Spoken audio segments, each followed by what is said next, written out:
Hello दोस्तों, नमस्कार। स्वागत है आपका हमारे यूट्यूब चैनल उत्तराखंड जी के वेरी इजी ट्रिक्स में। और आज की इस वीडियो में हम बात करेंगे दोस्तों उत्तराखंड परीक्षावाणी क्लास पार्ट 18 के बारे में।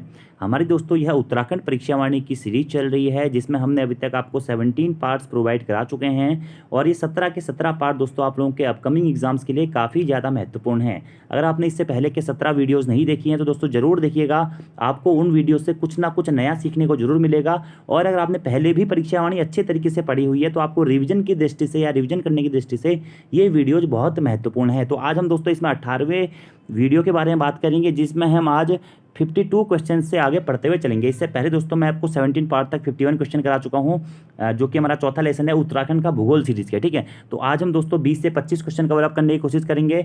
और जो ये क्वेश्चन इस लेसन में हैं दोस्तों, इन सभी क्वेश्चंस को मैं आपको डिटेल में एक्सप्लेनेशन पहले भी करवा चुका हूँ। इससे पहले के जो हमारे जियोग्राफी के 2 या 3 पार्ट्स आए हैं उनको आप जरूर देख लीजिएगा। उसमें आपको ज़्यादातर एक्सप्लेनेशन जो कि हमारा उत्तराखंड का भूगोल से संबंधित है, जो कि एग्जाम में आता है, डायरेक्टली पूछा जाता है, वो मैं करवा चुका हूँ। तो इससे पहले के पार्ट्स देखने आपको जरूरी है इस वीडियो को देखने से पहले। तो चलिए शुरू करते हैं दोस्तों वीडियो पसंद आती है तो वीडियो को लाइक जरूर करें, कमेंट जरूर करें, अपने दोस्तों के साथ में भी जरूर शेयर करें। और अगर दोस्तों आप उत्तराखंड के आगामी एग्जाम से तो किसी भी प्रैक्टिस सेट के बैच से या ऑनलाइन कोर्स के बैच से जुड़ना चाहते हैं तो प्ले स्टोर से हमारी एप्लीकेशन उत्तराखंड जी के वेरी इजी ट्रिक को डाउनलोड करके जुड़ सकते हैं। चलिए शुरू करते हैं दोस्तों वीडियो को। तो हमारा होमवर्क का क्वेश्चन मैंने आप लोगों को दिया भी था और लगभग सभी दोस्तों के आंसर सही आए थे कि विंटर लाइन नामक प्राकृतिक घटना होती है। कब होती है? मई जून में, मार्च अप्रैल में, दिसंबर जनवरी में या फिर अगस्त सितंबर में। तो दिसंबर जनवरी के महीने में दोस्तों विंटर लाइन नामक एक प्राकृतिक घटना होती है। और ये जो विंटर लाइन नामक प्राकृतिक घटना है दोस्तों, इसके बारे में ऐसा कहा जाता है कि दुनिया के मात्र 2 जगहों से विंटर लाइन घटना का दृश्य में देखने को मिलता है। एक जगह है उसमें से स्विट्जरलैंड और दूसरी जगह है दोस्तों हमारा उत्तराखंड का मसूरी। उत्तराखंड के मसूरी से हमें विंटर लाइन नामक प्राकृतिक घटना का दृश्य दिखाई देता है। विंटर लाइन यानी कि दोस्तों दिसंबर या जनवरी के महीने में क्या होता है कि जब आप आसमान में देखेंगे तो अलग अलग कलर से लेकर एक पीले रंग की डिस्टॉर्टेड लाइट हमें आसमान में दिखाई देती है, इसी को विंटर लाइन कहते हैं। और उत्तराखंड के मसूरी से, जो कि देहरादून जनपद में स्थित है, जिसे पहाड़ों की रानी मसूरी के नाम से भी जाना जाता है, वहीं से हमारा विंटर लाइन नामक प्राकृतिक घटना का दृश्य दिखाई देता है। तो विंटर लाइन नामक प्राकृतिक घटना होती है, कब होती है? दिसंबर जनवरी में होती है। मैक्सिमम जनवरी के टाइम पे या 25 दिसंबर के बाद में हमें इस प्रकार के दृश्य या परिघटनाएं देखने को मिलती हैं। 53वां क्वेश्चन है कि विंटर लाइन नामक प्राकृतिक घटना का दृश्य कहाँ से दिखाई देता है उत्तराखंड में? तो मसूरी से दोस्तों हमारा विंटर लाइन नामक प्राकृतिक घटना का दृश्य दिखाई देता है। ठीक है, और मसूरी के बारे में डिटेल से मैं आपको सब कुछ एक्सप्लेनेशन भी कर चुका हूँ। हैप्पी वैली कहाँ है दोस्तों? हैप्पी वैली भी मसूरी में ही स्थित है। लाल बहादुर शास्त्री प्रशासनिक प्रशिक्षण अकादमी दोस्तों, जिसे हम लवासना के नाम से जानते हैं, यह भी मसूरी में स्थित है। उत्तराखंड का मॉम संग्रहालय दोस्तों, ये भी कहाँ स्थित है? मसूरी में ही स्थित है। अगले प्रश्न की बात करते हैं, निम्न में से कौन राज्य की प्राकृतिक सीमा नहीं है? तो राज्य की प्राकृतिक सीमा की बात करें दोस्तों तो पूर्व में काली नदी, पूर्व यानी कि ये वाला क्षेत्र दोस्तों हमारा उत्तराखंड का मैप देखेंगे अगर आप तो सपोज दैट ये उत्तराखंड का मैप, ठीक है, आयताकार, तो पूर्व में काली नदी है। बिल्कुल सही दोस्तों, पूर्व में काली नदी हमारी प्राकृतिक सीमा बनाती है। पिथौरागढ़ जनपद से लिपुलेख से इसका उद्गम होता है और बाद में यह चंपावत तक बहते हुए जाती है। ठीक है, उसके बाद ये नेपाल चली जाती है। काली नदी पूर्व में काली नदी सीमा बनाती है, बिल्कुल सही है। उत्तर में तिब्बत हिमालय है, बिल्कुल सही दोस्तों, ये उत्तर वाला क्षेत्र है। तिब्बत चीन से हमारी सीमाएं मिलती है तो उत्तर में तिब्बत हिमालय सीमा बनाता है।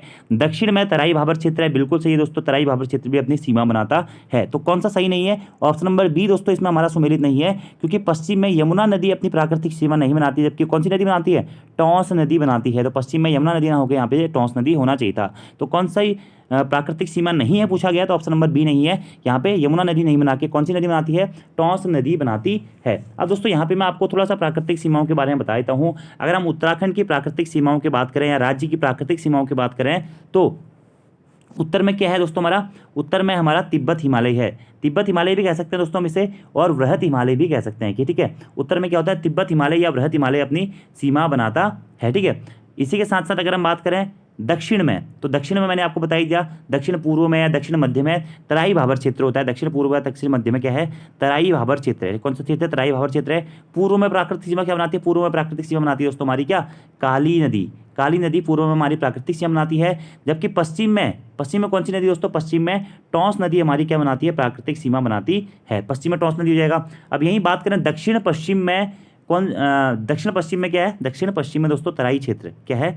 तराई क्षेत्र अपनी प्राकृतिक सीमा बनाता है। और वहीं दक्षिण पश्चिम की बात करें दोस्तों तो दक्षिण पश्चिम में हमारा शिवालिक श्रेणी है, यहाँ पे शिवालिक श्रेणियां हैं। और वहीं दक्षिण पूर्व की बात करें तो दक्षिण पूर्व में दोस्तों हमारा तराई क्षेत्र अपनी प्राकृतिक सीमा बनाता है। एक बार फिर से बताता हूँ दोस्तों आपको, अगर हम बात करें उत्तराखंड राज्य के प्रक्षेप में, तो उत्तर में क्या है, वृहद हिमालय अपनी प्राकृतिक सीमा बनाता है। वृहद हिमालय या तिब्बत हिमालय आप इसको कह सकते हैं, ठीक है। पश्चिम में क्या है दोस्तों, तो पश्चिम में हमारी टोंस नदी है।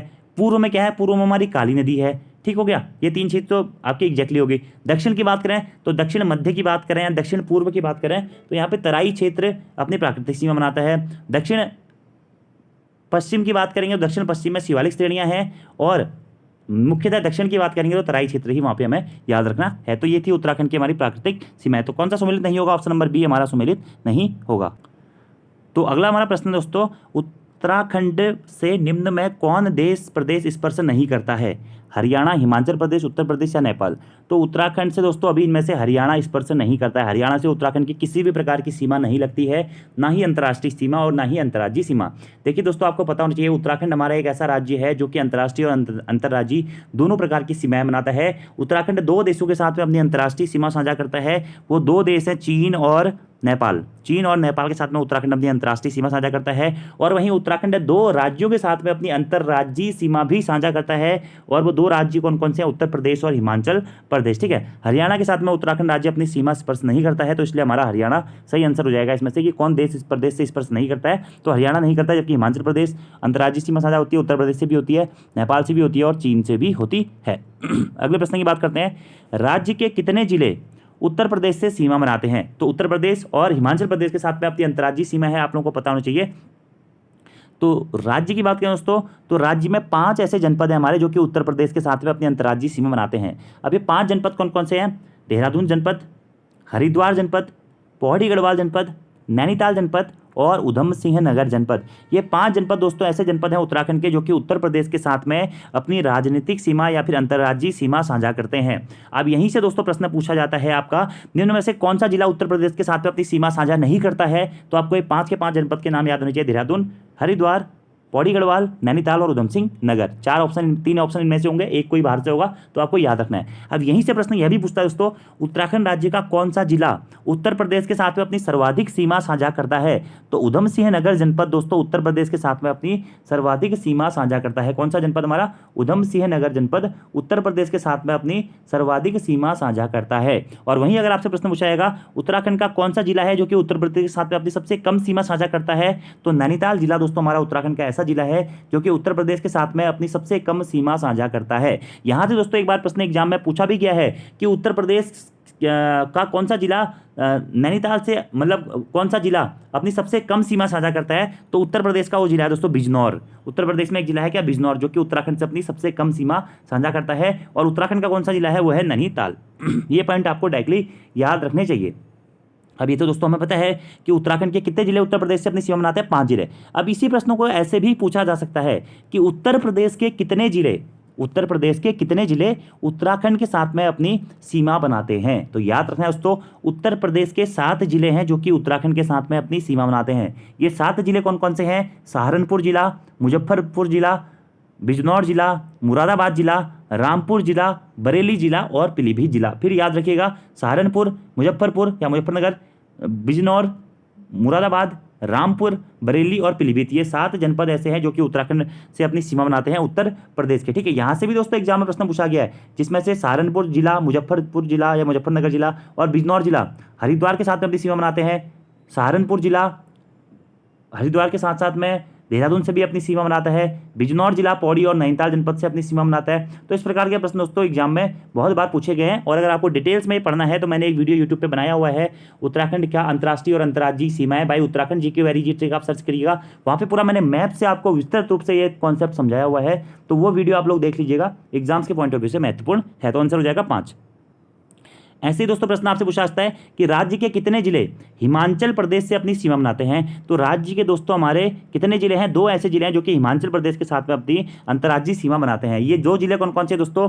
एक जिला है इसमें से चमोली और दूसरा जिला है दोस्तों उत्तरकाशी। तो उत्तराखंड के कितने जिले हिमाचल प्रदेश के साथ अपनी सीमा बनाते हैं? 2 जिले हैं, चमोली और उत्तरकाशी। वहीं दोस्तों आपसे एग्जाम में प्रश्न पूछा जाता है कि हिमाचल प्रदेश के कितने ऐसे जिले हैं जो कि उत्तराखंड से अपनी सीमा बनाते हैं? तो हिमाचल प्रदेश के दोस्तों ऐसे 3 जिले हैं, हिमाचल प्रदेश से के 3 जिले हैं जो कि उत्तराखंड के साथ में अपनी सीमा बनाते हैं। 3 जिले कौन कौन से हैं? शिमला, किन्नौर और श्रीरामपुर, ठीक है। तो ये 3 जिले उत्तराखंड के साथ में अपनी सीमा बनाते हैं। उत्तराखंड के 2 जिले हैं जो हिमाचल के साथ में सीमा बनाते हैं, कौन कौन से? चमोली और सॉरी दोस्तों, हिमाचल प्रदेश के साथ में 2 जिले अपनी सीमा बनाते हैं, चमोली नहीं है, देहरादून और उत्तरकाशी। चमोली नहीं होगा दोस्तों, देहरादून और उत्तरकाशी, ठीक है, ये संशोधित कर लीजिएगा, बाई मिस्टेक मैंने आपको चमोली बता दिया। देहरादून और उत्तरकाशी 2 ऐसे जनपद हैं जो कि हिमाचल प्रदेश के साथ में अपनी अंतर्राज्यीय सीमा साझा करते हैं, याद रखना है आपको। और हिमाचल प्रदेश के 3 जनपद हैं, ठीक हो गया। अगले प्रश्न की बात करते हैं, राज्य के कितने जिले चीन या तिब्बत से अपनी सीमा बनाते हैं? तो ये प्रश्न आपको बता भी चुका हूँ कि राज्य के 3 जनपद ऐसे हैं जो कि चीन या तिब्बत से अपनी सीमा बनाते हैं। अगर हम उत्तराखंड की बात करें तो उत्तराखंड राज्य की कुल अंतर्राष्ट्रीय सीमा की लंबाई है दोस्तों 625 किलोमीटर, जिसमें से 350 किलोमीटर की जो सीमा है वो हम चीन के साथ में बनाते हैं और 275 किलोमीटर की जो सीमा है वो हम नेपाल के साथ में बनाते हैं। तो इन 350 किलोमीटर की सीमा से प्रश्न पूछा गया कि राज्य के कितने जिले चीन या तिब्बत से अपनी सीमा बनाते हैं? तो राज्य के हमारे 3 जिले हैं दोस्तों जो कि चीन या तिब्बत से अपनी प्राकृतिक सीमा बनाते हैं। ये 3 जिले कौन कौन से, याद रखना आपको, चमोली, उत्तरकाशी और पिथौरागढ़। ये 3 जनपद ऐसे हैं दोस्तों जो कि अपना चीन या तिब्बत के साथ में अपनी क्या करते हैं, अंतर्राज्यीय सीमा साझा करते हैं, चमोली, उत्तरकाशी और पिथौरागढ़, ठीक है। वहीं दोस्तों आपसे प्रश्न एग्जाम में ये भी पूछा जा सकता है कि राज्य के कितने जिले नेपाल के साथ में अपनी अंतर्राष्ट्रीय सीमा बनाते हैं? तो नेपाल के साथ में भी दोस्तों अंतर्राष्ट्रीय सीमा बनाने वाले 3 जिले हैं, कौन कौन से?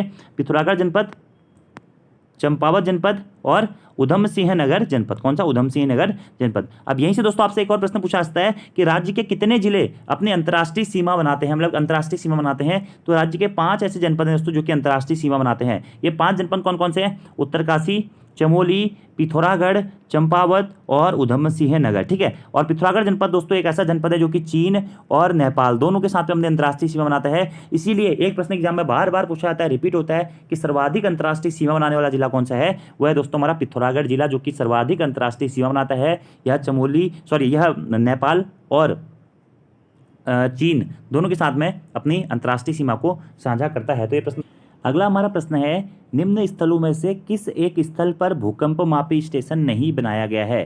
देहरादून, टिहरी गढ़वाल, गरुड़गंगा या फिर नैनीताल। तो प्रश्न पूछा गया दोस्तों किस स्थान पर भूकंप मापी स्टेशन नहीं बनाया गया है? तो उत्तराखंड राज्य में भूकंप की तीव्रता को मापने के लिए 3 स्थानों पर भूकंप मापी स्टेशन बनाए गए हैं, देहरादून, टिहरी गढ़वाल और गरुड़गंगा में। तो कहाँ पर नहीं बनाया गया है? नैनीताल में नहीं बनाया गया है। तो ऑप्शन नंबर डी आपका यहाँ पर सही हो जाएगा। बाकी भूकंप की दृष्टि से उत्तराखंड जोन 4 और जोन 5 में आता है और भूकंप से संबंधित दोस्तों हमारे जो भी फैक्ट्स थे वो मैं आपको पहले बता चुका हूँ। अगले प्रश्न की बात करते हैं, निम्न में से कौन बृहद हिमालय के मूल निवासी हैं? राजी, भोटिया, जौनसारी या फिर थारू। तो बृहद हिमालय या फिर महान हिमालय के मूल निवासी के रूप में दोस्तों भोटिया जनजाति को जाना जाता है और हिमालय की सबसे प्राचीन जनजाति के रूप में भी भोटिया जनजाति को ही जाना जाता है, जो कि बृहद हिमालय या महान हिमालय के मूल निवासी होते हैं, ठीक है। और सर्वाधिक जनसंख्या महान हिमालय में भोटिया लोगों की ही मानी जाती है और भोटिया जनजाति में ही ऋतु प्रवास का गुण भी पाया जाता है।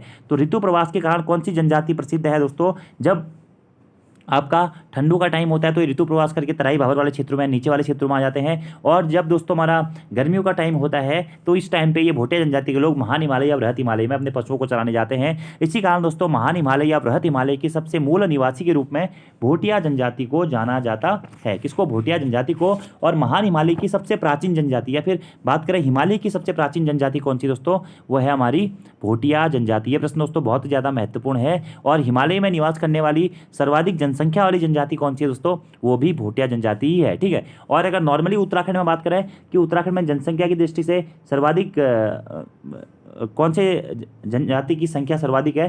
तो थारू जनजाति दोस्तों सर्वाधिक जनसंख्या उत्तराखंड में। और सबसे कम जनसंख्या कौन सी जनजाति की है? तो राजी जनजाति की उत्तराखंड में सबसे कम जनसंख्या है, ठीक है। उत्तराखंड में 5 जो हमारी जातियां हैं उन्हें जनजाति का दर्जा प्रदान किया गया है। कौन कौन है दोस्तों?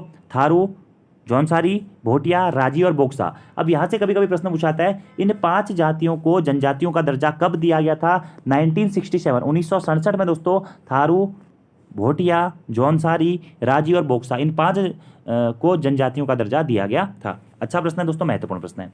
अगले प्रश्न की बात करते हैं कि राज्य की सर्वाधिक ऊंचाई वाली अधिकांशतः पर्वत चोटियां किस जनपद में स्थित हैं? उत्तरकाशी, रुद्रप्रयाग, चमोली या फिर पिथौरागढ़ में। तो मैंने आपको पहले ही बताया था दोस्तों कि राज्य की सर्वाधिक ऊंचाई वाली जो अधिकांशतः पर्वत चोटियां हैं वह चमोली जनपद में स्थित है। सर्वाधिक यानी कि बात कर सकते हैं हम सबसे मुख्यतः हम जानते हैं कि उत्तराखंड में सबसे ऊंची चोटी कौन सी है दोस्तों, नंदा देवी पश्चिमी, जिसकी ऊंचाई है 7,817 मीटर, जो कि चमोली जनपद में स्थित है। और उत्तराखंड राज्य का सर्वोच्च पर्वत शिखर है कौन सा, नंदा देवी पश्चिमी। और नंदा देवी के साथ साथ ही कामेट, नंदा देवी पूर्वी, माणा, बद्रीनाथ, चौखंबा, त्रिशूल, सतोपंथ, द्रोणगिरी, गंधमादन, कोलांका, केदारनाथ, ये सभी, ये नंदाकोट, ये सभी जो पर्वत श्रेणियां हैं यह चमोली जनपद में स्थित है। इसलिए राज्य की सर्वाधिक ऊंचाई वाली अधिकांशतः पर्वत चोटियां हमारी चमोली जनपद में स्थित है। यानी कि राज्य में सर्वाधिक पर्वत श्रृंखलाएं या ग्लेशियर किस जनपद में स्थित है, तो चमोली जनपद में स्थित है। ठीक है, चमोली के बाद में दूसरे स्थान पर आते हैं उत्तरकाशी। और राज्य में सर्वाधिक ऊंचाई पर स्थित पर्वत चोटी है नंदा देवी पश्चिमी, इसकी ऊंचाई है 7,817 मीटर। दूसरी सर्वाधिक ऊंचाई वाली चोटी है कामेट पर्वत श्रृंखला। और तीसरी सर्वाधिक ऊंचाई वाली चोटी है दोस्तों नंदा देवी पूर्वी। ये आपको याद रखना है।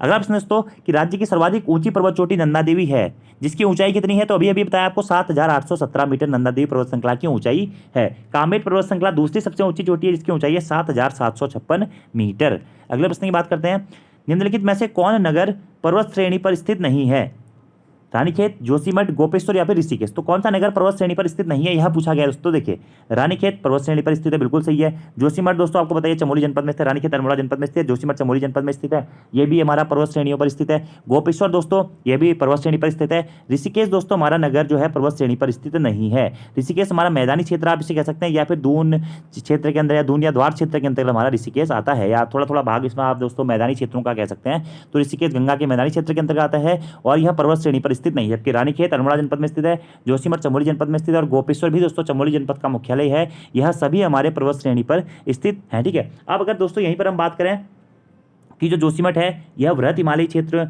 या आप ये कह सकते हैं कि महान हिमालयी क्षेत्रों के अंतर्गत आता है, क्योंकि जो महान हिमालयी क्षेत्र है उसका विस्तार उत्तराखंड के 6 जनपद उत्तरकाशी, टिहरी गढ़वाल, रुद्रप्रयाग, चमोली, पिथौरागढ़ और बागेश्वर में पाया जाता है। तो जो चमोली का जोशीमठ वाला एरिया है और थोड़ा बहुत जो गोपेश्वर वाला एरिया है, ये हमारा दोस्तों महान हिमालयी और आप ये कह सकते हैं कि मध्य हिमालय के बीच का एक कॉन्सेप्ट है। ठीक है, वहीं अगर हम बात करें रानीखेत की, तो रानीखेत भी दोस्तों लघु या मध्य हिमालय के अंतर्गत आता है, तो ये हमारे हिमालय में स्थित है। जबकि ऋषिकेश हमारा पर्वत श्रेणी हिमालय उसमें स्थित नहीं है। इसे आप दून या द्वार क्षेत्र में डाल सकते हैं, या मैदानी क्षेत्रों में भी थोड़ा बहुत पार्ट हम ऋषिकेश का डाल सकते हैं।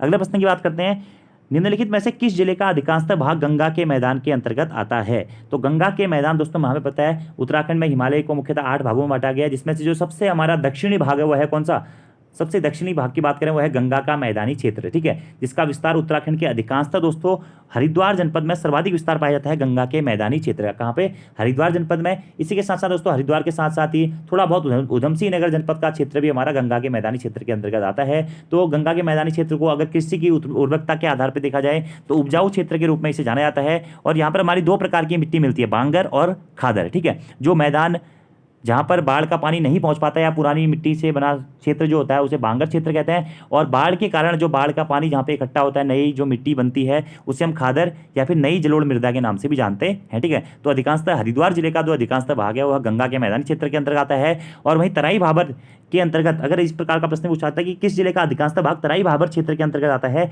तो तब हो जाता है आंसर आपका उधमसिंह नगर जनपद। ठीक है, तो आंसर हो जाएगा हरिद्वार। अगला प्रश्न है, निम्नलिखित में से किस श्रेणी में जीवाश्म मिलते हैं। तो इसका आंसर दोस्तों बहुत बार मैं आपको बता भी चुका हूं, शिवालिक हिमालय या बाह्य हिमालय में दोस्तों हमारे क्या मिलते हैं, जीवाश्मों की अधिकता पाई जाती है। खनिज की दृष्टि से राज्य का सर्वाधिक जो प्रसिद्ध हिमालय है वह है शिवालिक हिमालय। और राज्य के जो हमारे सर्वाधिक पर्यटन स्थल है वह भी दोस्तों शिवालिक हिमालय में ही पाए जाते हैं। सर्वाधिक वर्षा भी शिवालिक हिमालय में ही होती है और इसे बाह्य हिमालय, हिमालय का पाद के नाम से भी जाना जाता है। और शिवालिक श्रेणी के ही प्राचीन नाम के रूप में मैनाक पर्वत को भी जाना जाता है। तो बाह्य हिमालय में जीवाश्मों की अधिकता मिलती है क्योंकि हिमालय का सबसे नवीन भाग है और यहाँ पर गर्म शीतोष्ण प्रकार की जलवायु पाई जाती है। अगला प्रश्न है दोस्तों कि राज्य के ज्यादातर पर्यटन केंद्र किस क्षेत्र में स्थित है। तो दोस्तों बाह्य हिमालय कहें या फिर कहें शिवालिक क्षेत्र, दोनों एक ही बात है। तो बाह्य हिमालय या शिवालिक क्षेत्र में राज्य के सर्वाधिक पर्यटन केंद्र स्थित है, ये मैंने आपको बता ही दिया है। ठीक है, अब यहीं से एक प्रश्न आता है कि राज्य के कितने जनपदों में हमारा शिवालिक क्षेत्रों का विस्तार देखने को मिलता है। तो राज्य के 7 जनपदों में दोस्तों हमारा शिवालिक क्षेत्रों का विस्तार देखने को मिलता है। 7 जनपद कौन कौन से हैं, देहरादून, हरिद्वार, टिहरी गढ़वाल, पौड़ी गढ़वाल, अल्मोड़ा, नैनीताल, चंपावत। ठीक है, और थोड़ा थोड़ा भाग होता है, कहीं दक्षिणवर्ती भाग है, कहीं उत्तरी भाग है। ठीक है, अगले प्रश्न की बात करते हैं, कि उत्तराखंड के सबसे उत्तर में स्थित जिला कौन सा है। तो ये दोस्तों ये उत्तराखंड है, तो उत्तराखंड के सबसे उत्तर में स्थित जिला कौन सा है दोस्तों, वो है उत्तरकाशी। उत्तरकाशी उत्तराखंड के सबसे उत्तर में स्थित जिला है। उत्तराखंड के सबसे दक्षिण में स्थित जिला कौन सा है, उधम सिंह नगर जनपद उत्तराखंड के सबसे दक्षिण में स्थित जिला है। उत्तराखंड के सबसे पूर्व में स्थित जिला कौन सा है, तो पिथौरागढ़ जनपद उत्तराखंड के सर्वाधिक पूर्व में स्थित जिला है। और उत्तराखंड के सबसे पश्चिम में स्थित जिला कौन सा है दोस्तों, तो उत्तराखंड के सबसे पश्चिम में स्थित जिला है हमारा देहरादून जनपद। तो सबसे पूर्व में स्थित जिला कौन सा है, प्रश्न पूछा गया है, तो उत्तरकाशी उत्तराखंड के सबसे उत्तर में कौन सा जिला पूछा गया, तो उत्तरकाशी उत्तराखंड के सबसे उत्तर में स्थित है। ठीक है, वहीं सबसे पूर्व में पूछा जाता तो पिथौरागढ़ होता, सबसे पश्चिम में पूछा जाता तो देहरादून होता, और सबसे दक्षिण में पूछा जाता तो उधम सिंह नगर जनपद होता। अगले प्रश्न की बात करते हैं, सुमेलित करके सही उत्तर चुने। लिपुलेख दर्रा, बाराहोती दर्रा, ट्रेल पास दर्रा और थागला दर्रा। दोस्तों दर्रा मैं बता रहा हूँ, हमेशा एग्जाम में प्रश्न पूछा जाता है। ठीक है, और महान हिमालय और ट्रांस हिमालय क्षेत्र के बीच में हमारे दर्रे अधिकांशतः पाए जाते हैं। ठीक है, और एक स्थान से दूसरे स्थान तक जाने के लिए इन दर्रों का हमारा प्रयोग किया जाता था, जो कि मैं आपको एग्जैक्टली सब कुछ चीजें बता चुका हूँ। तो लिपुलेख दर्रा किस किस जनपद के मध्य में स्थित है, तो पिथौरागढ़ और तिब्बत के मध्य में दोस्तों लिपुलेख दर्रा स्थित है। और कैलाश मानसरोवर यात्रा के लिए भी दोस्तों हमारा लिपुलेख दर्रे को पार करके ही जाना पड़ता है, तो पिथौरागढ़ और तिब्बत के मध्य में स्थित है।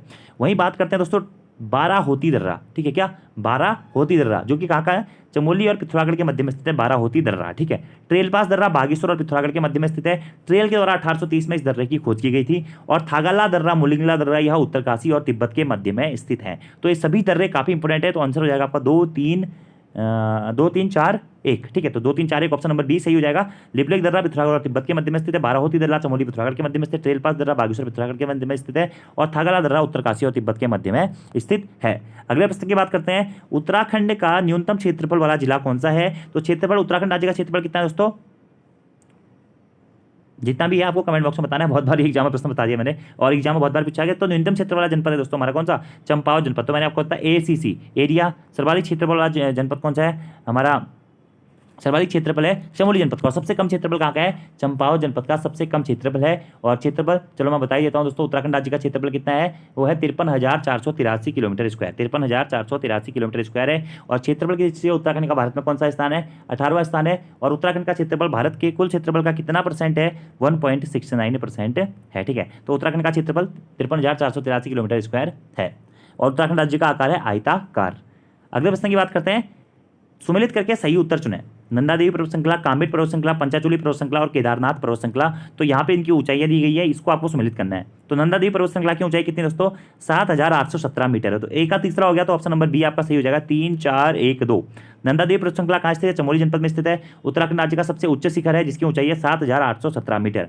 उत्तराखंड राज्य का दूसरा सबसे ऊंचा शिखर है, जो कि चमोली जनपद में ही स्थित है, कामेट पर्वत श्रृंखला, जिसकी ऊंचाई है 7,756 मीटर। पंचाचूली पर्वत श्रृंखला पिथौरागढ़ जनपद में स्थित है। और कुमाऊं की सबसे ऊंची पर्वत श्रृंखला है पंचाचूली पर्वत श्रृंखला, जिसका ऊंचाई कितनी है, 6,904 मीटर है। ठीक है, और केदारनाथ जो पर्वत श्रृंखला दोस्तों वह चमोली और उत्तरकाशी के मध्य में स्थित है। और केदारनाथ पर्वत श्रृंखला की जो ऊंचाई है वो है 6,968 मीटर। तो ऑप्शन नंबर बी दोस्तों 3 4 1 2 आपका सही आंसर हो जाएगा। ठीक है, तो याद रखना है आपको। अगले प्रश्न की बात करते हैं कि नर व नारायण पर्वतों के मध्य में स्थित है फूलों की घाटी, जोशीमठ, तपोवन या फिर बद्रीनाथ। तो नर और नारायण पर्वत के मध्य में स्थित दोस्तों हमारा क्या, बद्रीनाथ धाम हमारा नर और नारायण पर्वतों के मध्य में स्थित है। जिसमें से नर दोस्तों हमारा अर्जुन को नर कह के संबोधित किया जाता है, और भगवान श्री कृष्ण या विष्णु को नारायण कह के संबोधित किया जाता है। और ये नर या नारायण पर्वतों के मध्य में ही दोस्तों हमारा क्या है, बद्रीनाथ धाम स्थित है, अलकनंदा नदी के किनारे। कहाँ पे, अलकनंदा नदी के किनारे नर और नारायण पर्वतों के मध्य में हमारा बद्रीनाथ धाम स्थित है। यहाँ कहाँ स्थित है, चमोली जनपद में स्थित है दोस्तों क्या, बद्रीनाथ धाम। अब आपसे मैं एक होमवर्क का क्वेश्चन पूछ रहा हूँ कि बद्रीनाथ मंदिर के संस्थापक कौन है, और इस मंदिर का पुनरुद्धार किसने किया, और ये मंदिर कौन सी शैली में बना हुआ है। इस क्वेश्चन का आंसर आपको कमेंट बॉक्स में देना है। बाकी तपोवन भी दोस्तों हमारा चमोली जनपद में ही स्थित है, जोशीमठ भी दोस्तों चमोली जनपद में ही स्थित है, और फूलों की घाटी भी हमारा चमोली जनपद में ही स्थित है। अगला प्रश्न है, किंगरी बिंगरी नीति और माणा क्या है। बहुत फेमस सा क्वेश्चन है, पीसीएस प्री 2016 ग्रुप सी 2018 में पूछा गया। तो किंगरी बिंगरी नीति और माणा क्या है, ये दोस्तों हमारे दर्रे हैं। ठीक है, और मैं बता चुका हूँ कौन सा दर्रा किस जनपद में स्थित है। अगला प्रश्न है, किस हिमालयी क्षेत्र में वर्षा काल में सर्वाधिक वर्षा होती है। तो ये भी बता चुका हूं दोस्तों, बाह्य हिमालय जो हमारा या शिवालिक हिमालय जो होता है, उसमें दोस्तों वर्षा ऋतु में सर्वाधिक वर्षा होती है। 200 से लेकर 250 सेंटीमीटर तक यहाँ पे वर्षा होती है, किसमें, बाह्य हिमालय में। ठीक है, सबसे कम वर्षा कहाँ पे होती है दोस्तों, महान हिमालय या बृहत हिमालय में सबसे कम वर्षा होती है। अगला प्रश्न है, किस जिले की सीमा 7 जिलों को स्पर्श करती है? तो यानी कि आपसे प्रश्न पूछा गया उत्तराखंड का कौन सा जिला है जो कि अन्य 7 जनपदों के साथ अपनी सीमा बनाता है? तो पौड़ी गढ़वाल जनपद दोस्तों उत्तराखंड का एक ऐसा जनपद है जो कि उत्तराखंड के सर्वाधिक जनपदों के साथ में अपनी सीमा साझा करता है। और कितने जनपदों के साथ अपनी सीमा साझा करता है दोस्तों? 7 जनपदों के साथ में ये अपनी सीमा साझा करता है। कौन सा जनपद हमारा? पौड़ी गढ़वाल जनपद। उत्तराखंड में सर्वाधिक जो ग्राम है दोस्तों वह भी कहाँ स्थित है? पौड़ी गढ़वाल जनपद में ही स्थित है। उत्तराखंड में सर्वाधिक जो ब्लॉक है या विकासखंड है वह भी पौड़ी गढ़वाल जनपद में ही स्थित है। उत्तराखंड में सर्वाधिक पलायन दोस्तों वो कहाँ से हो रहा है? वो भी पौड़ी गढ़वाल जनपद से ही हो रहा है। और सर्वाधिक 7 जिलों की सीमा को स्पर्श करने वाला जनपद हमारा कौन सा है? वह है पौड़ी गढ़वाल जनपद। अब दोस्तों यहाँ से एक प्रश्न आता है कि उत्तराखंड में हमें पता है 2 मंडल है, कुमाऊं मंडल और गढ़वाल मंडल। टोटल जनपदों की संख्या है 13, कुल तहसीलें है 110, ब्लॉक या विकासखंडों की संख्या है 95, विधानसभा की सीटें दोस्तों कितनी है? 70 सीटें विधानसभा की है। ठीक है, क्योंकि एंग्लो इंडियन वाला आरक्षण की सीटें आप समाप्त हो गई है, तो 70 सीटें विधानसभा की। ठीक है, तो अब यहीं से एक प्रश्न एग्जाम में ये भी पूछाता है कि कुमाऊं के कितने जिले हैं जो गढ़वाल की सीमा को स्पर्श करते हैं और गढ़वाल के कितने जिले हैं जो कि कुमाऊं की सीमा को स्पर्श करते हैं। ठीक है, तो अगर हम बात करें कुमाऊं के दोस्तों कितने ऐसे जनपद हैं जो कि गढ़वाल की सीमा को स्पर्श करते हैं, तो कुमाऊं के दोस्तों 3 ऐसे जिले हैं जो कि गढ़वाल की सीमा को स्पर्श करते हैं। ठीक है, सॉरी कुमाऊं के 4 होंगे। ठीक है, कुमाऊं के 4 जनपद हैं जो कि गढ़वाल की सीमा को स्पर्श करते हैं। और गढ़वाल के कितने जनपद हैं जो कि कुमाऊं की सीमा को स्पर्श करते हैं दोस्तों? तो गढ़वाल के सिर्फ और सिर्फ 2 जनपद हैं जो कि कुमाऊं की सीमा को स्पर्श करते हैं। ठीक है, तो कुमाऊं के कितने जनपद हैं जो गढ़वाल की सीमा को स्पर्श करते हैं? 4 जनपद हैं। और गढ़वाल के कितने जनपद है जो कुमाऊं की सीमा को स्पर्श करते हैं? तो गढ़वाल के 2 जनपद है। तो गढ़वाल के 2 जनपद पहले बताता हूं आपको, चमोली जनपद और कौन सा दोस्तों? और पौड़ी गढ़वाल जनपद जो कि कुमाऊं के साथ में अपनी सीमा साझा करते हैं। ठीक है, और वहीं कुमाऊं के 4 जनपदों की बात करें तो कुमाऊं के 4 जनपद कौन कौन से दोस्तों? अल्मोड़ा जनपद है, बागेश्वर जनपद है, पिथौरागढ़ जनपद है और इसी के साथ साथ में दोस्तों आपका नैनीताल जनपद है। ये 4 जनपद आपका क्या करते हैं? कुमाऊं के ऐसे 4 जनपद है जो कि गढ़वाल की सीमा को स्पर्श करते हैं। कौन कौन से दोस्तों? पिथौरागढ़ जनपद, बागेश्वर जनपद, अल्मोड़ा जनपद और नैनीताल जनपद। ये 4 जनपद गढ़वाल की सीमा को स्पर्श करते हैं। और गढ़वाल के 2 जनपद चमोली और कौन सा? पौड़ी गढ़वाल, ये कुमाऊं की सीमा को स्पर्श करते हैं। दोस्तों अगर आप उत्तराखंड का मैप देखेंगे ना तो आप आसानी से इस प्रकार की चीज़ों को ऐसे करके क्लासीफाइड आपका कर सकते हैं। ऐसे यहाँ कुमाऊं है, यहाँ गढ़वाल है। कुमाऊं को पुराणों में या स्कंद पुराण में क्या कहा गया? तो मानसखंड कहा गया है। गढ़वाल को केदारखंड कहा गया है। अगला प्रश्न है, स्लोगन हिमालय बचाओ देश बचाओ किससे संबंधित है? ठीक है, तो जो स्लोगन है दोस्तों हिमालय बचाओ देश बचाओ ये किससे संबंधित है? यह दोस्तों सुंदरलाल बहुगुणा जी से संबंधित है। स्लोगन हिमालय बचाओ देश बचाओ। ठीक है, किससे? सुंदरलाल बहुगुणा जी। और सुंदरलाल बहुगुणा का संबंध किस क्षेत्र से है? तो एक प्रसिद्ध पर्यावरणविद के रूप में दोस्तों सुंदरलाल बहुगुणा जी को जाना जाता है। अगला प्रश्न दोस्तों आपका है, दारमा और व्यास घाटियों को जोड़ने वाला दर्रा कौन सा है? तो सिंदला दर्रा जो है दोस्तों वह दारमा और व्यास घाटियों को जोड़ता है। कौन सा दर्रा है? सिंदला दर्रा दारमा और व्यास घाटियों को जोड़ता है। ठीक है, अब ये दारमा घाटी दोस्तों या धर्मा घाटी कहाँ स्थित है? पिथौरागढ़ जनपद में स्थित है। कहाँ पे स्थित है? पिथौरागढ़ जनपद में स्थित है। और ये व्यास घाटी कहाँ स्थित है दोस्तों? व्यास घाटी, तो व्यास घाटी आपका चमोली जनपद में स्थित है। ठीक है, तो दारमा और व्यास घाटियों को जोड़ने वाला दर्रा कौन सा है? ये है सिंदला दर्रा। अब दोस्तों आपके होमवर्क के क्वेश्चन है दोस्तों, आज 5 क्वेश्चन आपके होमवर्क के हैं कि नंधौर दून किस जनपद में स्थित है? किस तिथियों में उत्तराखंड में हिमालय दिवस मनाया जाता है? केदारनाथ में जल आपदा कब आई थी? और कौन सा ऑपरेशन उत्तराखंड से संबंधित है? इसी के साथ साथ उत्तराखंड के कुल क्षेत्रफल का कितना भाग पर्वतीय है? और ये सभी के सभी प्रश्नों के आंसर मैं आपको पीछे डिस्क्रिप्शन में जब मैं आपको डिटेल से समझा रहा था बता चुका हूं, तो इसका आंसर आपको कमेंट बॉक्स में देने की कोशिश करनी है। बाकी आपको आज की वीडियो कैसी लगी कमेंट बॉक्स में जरूर बताइएगा। वीडियो पसंद आती है वीडियो को लाइक जरूर करें, कमेंट जरूर करें, अपने दोस्तों के साथ में भी जरूर शेयर करें। धन्यवाद।